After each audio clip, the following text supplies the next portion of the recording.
Se a gente não olhar para essas questões que esses adolescentes trazem, a gente vai perder eles para os números, começa a perder eles para as estatísticas. O Brasil é o segundo país com maior índice de suicídio de jovens e adolescentes. E esse número começa, quando a gente fala de jovens e adolescentes, a gente entra aqui com pré-adolescentes com 11 anos, começa na faixa etária dos 11 anos.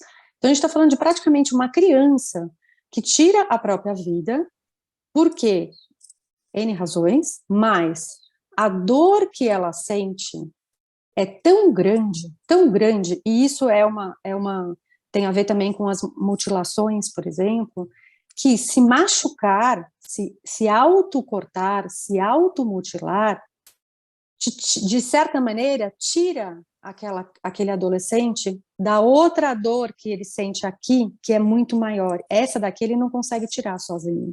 Essa daqui ele não consegue curar sozinho, ele precisa de ajuda. Só que tem outras formas que sozinho ele consegue acabar com essa dor. E isso muitas vezes leva ao suicídio, ou isso muitas vezes leva à automutilação. O que esse adolescente está dizendo para a gente? Cara, tá doendo muito, tá difícil viver, é dolorido, e eu preciso de ajuda, né? E a gente, aí é um pouco dessa coisa, como é que eu vou ajudar se eu não tenho ferramentas, né? Mas assim, que ferramentas são essas? Às vezes são muito pequenas, às vezes normalmente elas estão no nosso alcance. É isso que eu falo, de você dialogar, de você entrar na porta, bater na porta do quarto do seu filho e entrar no quarto. Não é invadir o quarto, né? Não é aquela coisa de, meu filho vive no quarto, nunca sai do quarto. Cara, você já experimentou entrar no quarto? Já experimentou bater na porta, só por a cara, assim, e falar assim, tá tudo bem? Quer alguma coisa? Oferece um copo d'água.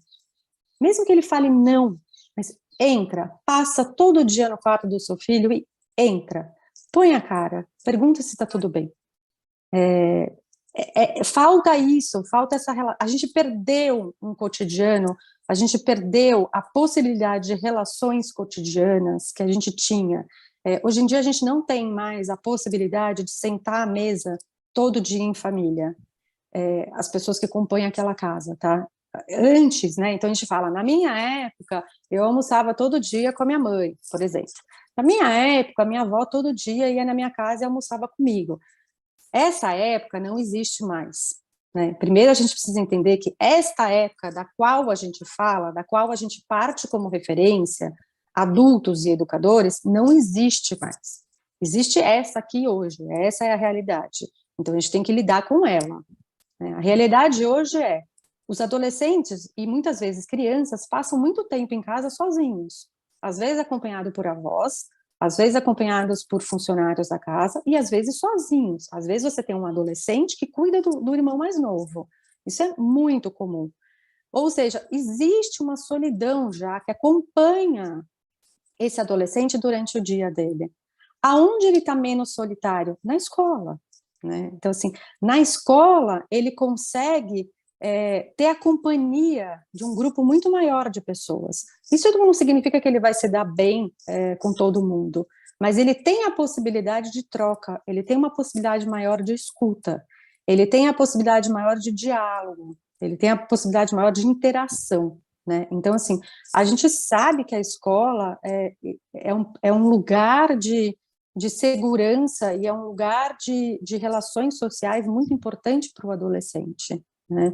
E esse lugar é onde muitas vezes ele vai se expor. Por quê? Às vezes uma proposta pedagógica abre portas ou abre canal para que aquele adolescente ponha para fora algo que ele não está conseguindo. É muito comum, e de novo, a gente tem pesquisas e estudos de Unesco, Unicef, da Plan, que é um instituto que trabalha muito com a violência das meninas, que mostra o quanto, por exemplo, falar sobre educação sexual nas escolas diminui o número de violências e contribui para o número de denúncias de abuso, de violência sexual. Por quê? A partir do momento que você traz aquele assunto num conteúdo da escola, e daí esse conteúdo pode ser didático, extremamente didático, como ele pode ser transversal, né? Ele pode vir transversalmente dentro de outros assuntos e outras propostas dentro da escola. Mas a hora que ele aparece ali, tanto a criança quanto o adolescente é capaz de se identificar naquela situação.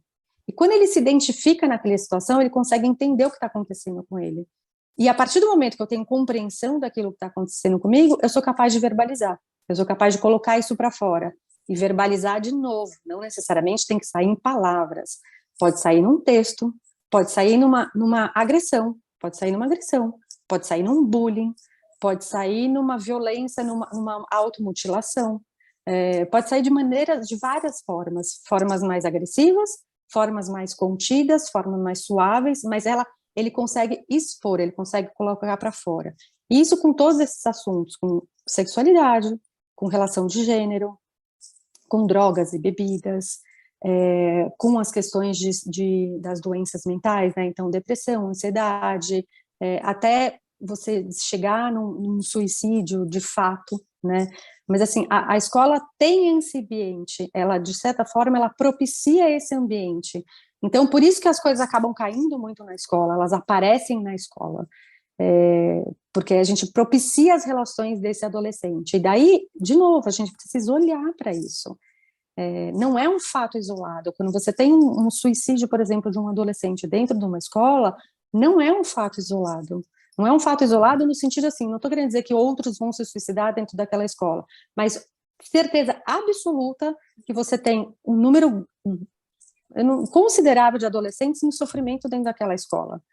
Por quê? Não é porque aquela escola produz sofrimento naqueles adolescentes, mas existe algo na sociedade, não estamos sabendo conversar com os adolescentes, estamos não ajudando esse adolescente, né? Então, quando eu falo, a gente vai lá, a criança cai, você passa um machucadinho, passa aguinha, sabão, vai lá e põe o band-aid.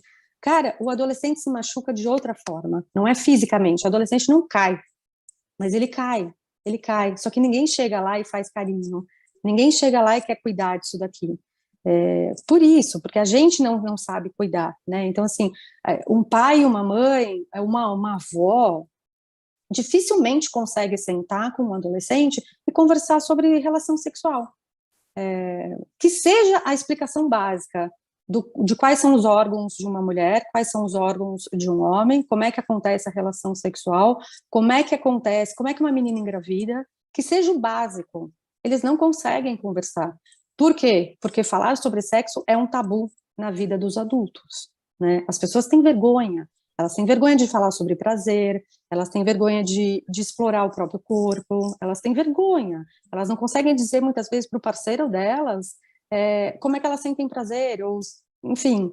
Então, assim, aí como é que eu vou falar? Aí entra a tal da vulnerabilidade que eu estava falando. Então, assim, como é que eu vou ser capaz de falar isso com os meus filhos, se eu não sou capaz de falar, às vezes, para mim mesma, na frente do espelho, né? E nem trocar com o meu parceiro, que às vezes eu tô lá com a pessoa há 15, 20 anos, ou que esteja há 5 anos, tanto faz, né? Mas assim, se eu não sou capaz de fazer isso na minha vida, como é que eu vou ser capaz de fazer isso junto com o meu filho? Talvez esse seja um belo desafio, né? Então, assim, talvez esse seja um começo, não necessariamente eu tenho que ir lá, então eu pensar assim, então vou eu para, sei lá, vou eu procurar o psicólogo, vou eu procurar a terapia, talvez, essa é uma alternativa. Nem todo mundo tem essa alternativa, porque isso custa, né? Isso tem um custo na vida das pessoas. Outra alternativa talvez seja essa, então assim, eu vou me desafiar, então eu vou começar a sentar com o meu filho e aos poucos ir conversando, e aos poucos tentando falar, e se eu não sou capaz de falar, eu posso comprar um livro, e deixar o livro em cima da mesa dele, e dar o livro para ele. Talvez essa seja uma primeira porta de uma conversa, né? E nas escolas, eu acho que assim, as escolas têm formato já, né? Você olha, as escolas têm muito as assembleias, as escolas têm muito espaços de aula de orientação, né? Então, assim, tem muitas escolas particulares e privadas, daí principalmente olhando para as particulares, elas têm as orientadoras educacionais, que são psicopedagogas. Essas pessoas, elas entram a partir de Fundamental 2, principalmente, esses adolescentes, eles têm horários exclusivos, digamos assim, com essa orientadora, para tratar de temas que são pertinentes à idade deles. e que muitas vezes são temas que eles trazem, né? Às vezes são conflitos que acontecem na escola e que rendem essas pautas, esses desenrolares de conversas, e às vezes não, às vezes é um tema que ela acha que ela precisa trazer, como educação sexual, por exemplo, né? E na escola pública a gente tem muito, o que, né, já há alguns anos, as assembleias, que, de novo, às vezes é uma questão da comunidade ou da própria escola que precisa ser resolvida, e daí você leva para a assembleia. Outras os próprios adolescentes trazem, né, como uma questão importante. Muitas vezes aparece ali violência contra a menina, o papel do machismo, o feminismo, são muitas coisas que aparecem. Mas o que eu estou querendo dizer, assim, existem espaços hoje em dia nas escolas para falar sobre esses assuntos de maneira direta, e os assuntos podem aparecer também de maneira transversal. O que a gente não pode fazer é achar que esses assuntos não existem, eles existem. E adolescentes precisam de cuidado, tanto quanto crianças precisam de cuidado. A gente só precisa entender que não é passar água e botar o band-aid, né? É outro tipo de cuidado.